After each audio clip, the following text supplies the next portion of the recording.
Hey everyone, how's it growing? This is Miss Sammy, your garden teacher. Today I'm going to be talking about plant parts, just 6 basic plant parts that almost every plant has and what each part is important for. Alrighty, let's do it. Alright, so the first part I'm going to talk about here on our tomato plants are the roots. Now, the roots are really important for a couple of reasons. The first one is that they help to anchor the plant into the dirt.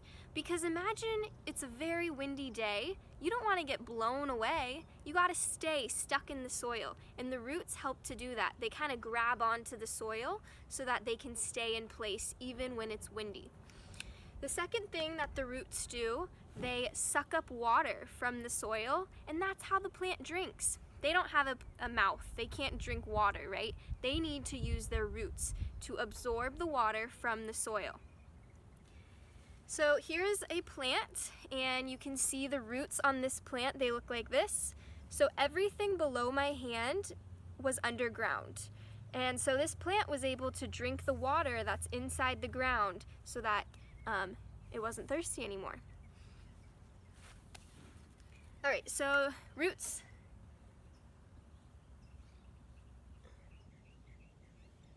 Awesome. Alright, the second part I want to talk about is the stem. This is what the stem looks like. It's the main structure that supports the plant so that it can stand up nice and tall. So the stem on this plant, there's a bunch of them, but here I'll break one off right here.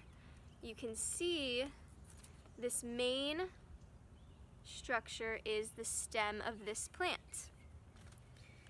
The stem is really important because not only does it help the plant stand up nice and tall, but it also kind of moves water from the roots all the way up the plant all around. So it kind of acts like a transport system. You can think of it maybe like pipes, how we get water into our house. You turn on the sink and the water flows out, right? Well, the stem is able to bring the water, kind of like a pipe, and put it towards the other parts of the plant. So that's the stem. Alright, the third part I want to talk about are the leaves. Here are a few leaves. The leaves have a super important job, and they kind of feed the plant. So like I said before, plants don't have a mouth to eat or drink with, so they need another way to get their energy.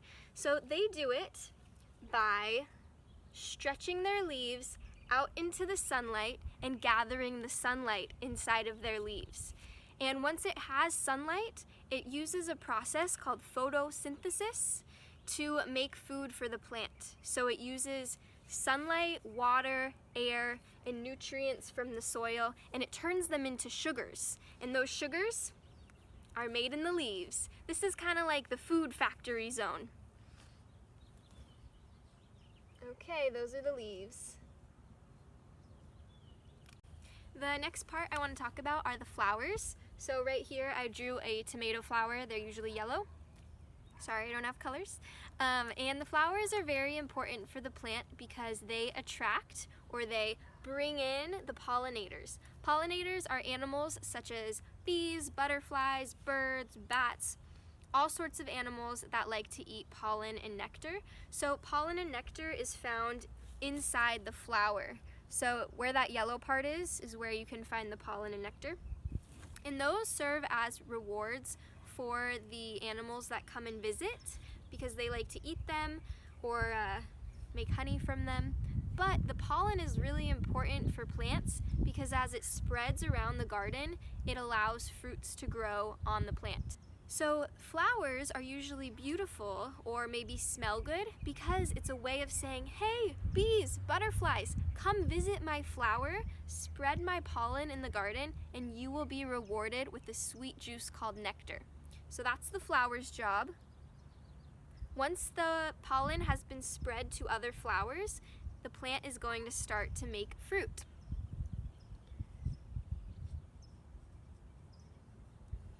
So over here and over here, I drew a couple tomatoes. These tomatoes only form after the flowers have been visited by animals. So these are the fruits. And the fruit's job is to protect the seeds inside. You might notice all the fruits that you eat have seeds in the middle for the most part. So the fruits act as protection while the seeds are growing inside and developing. So right here is a cross section, basically cut in half of a tomato, and you can see all of the seeds located inside the fruit. Seeds are maybe one of the most important structures on a plant, and that's because they allow for reproduction. So after this plant has lived its full life and it's going to die, it needs a way to be sure that more tomato plants are going to grow next year. And that's where the seeds come in, because those seeds, you can plant them, or maybe they'll be spread around the garden naturally, and those seeds will make new tomato plants next year. So seeds are one of the most important parts. They allow for new plants next year. Okay, so quick review of our 6 basic plant parts. We have the roots down here. Their job is to suck up water and nutrients and to also anchor the plant in the soil. Our stem here transports water and nutrients to other parts of the plant and also allows it to be able to stand up straight and tall. Our leaves here is basically our food factory. It's where the plant is able to convert sunlight, water, and air into food or sugars. The flower right here, its job is to bring in the bees and butterflies to come visit. It has a nice smell or a pretty color to bring them on over so that pollen can spread in the garden and the plant can start making the fruit. The fruit's job is to protect the seeds as the seeds are growing, and the seed's job is to bring new life next year after this plant has died. I challenge you to go find 6 basic plant parts next time you are outside.